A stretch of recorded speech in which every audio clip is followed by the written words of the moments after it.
I have to issue a warning about this job. You have to be really careful. These bolts galvanize. The Brembo aluminum calipers don't work well with the steel bolts.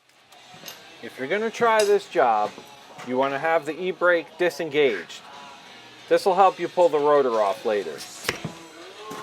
You want to jack up the car and use a jack stand. I usually use a jack stand behind.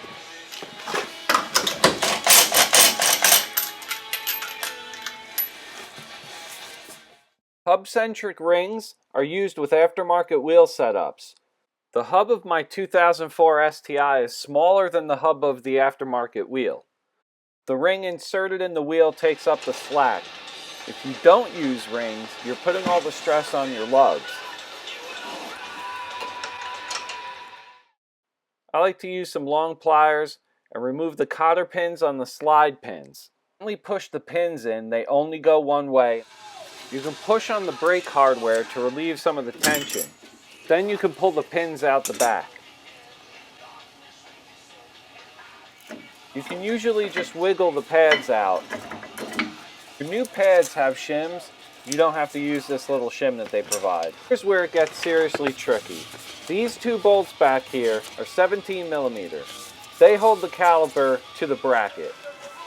So when you try and take these off, you might break a bolt or two. Now, it's not the end of the world. Try and extract the bolt somehow, take this off, and then you're going to have to re-thread or get a Heli coil kit that will take up the threads inside with a stainless insert, and then you can use your bolts. Now, here's what happens is, this is an aluminum caliper, and the bolts are steel.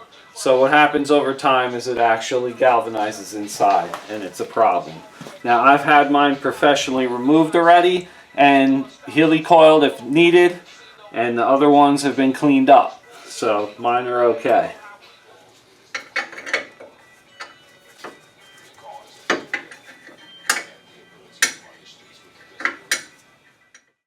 Now this little thing is some type of counterweight. So it just goes on the back of the bracket. I don't know what the heck it does. Another thing that's neat about this job is that the rotors are going to rust themselves to the hub. Luckily, Brembo knows this, so you can take a 1/4-inch bolt and thread it through. What it's going to do is it's going to push the rotor off of the hub.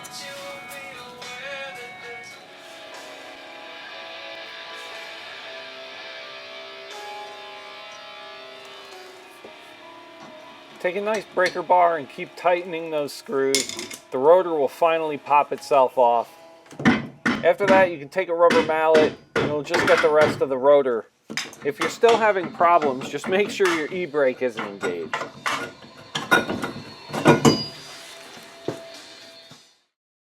These DBAs have both bolt patterns for the STIs. The caliper bracket is built into the hub.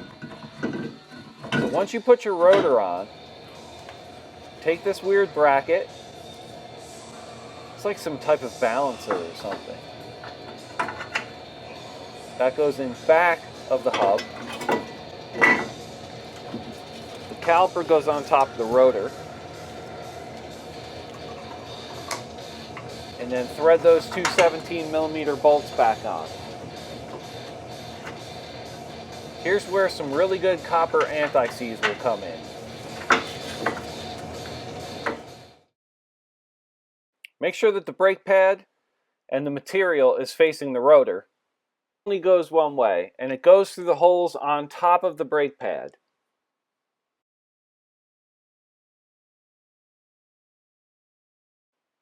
For the brake hardware, the pin gets placed in between.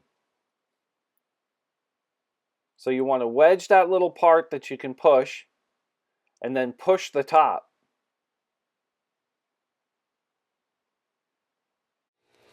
You want to make sure that those holes in the pins are facing upwards. This way you can thread the cotter pins through. Push the pins in all the way, and then put the cotter pins in, and they brace the pins inside.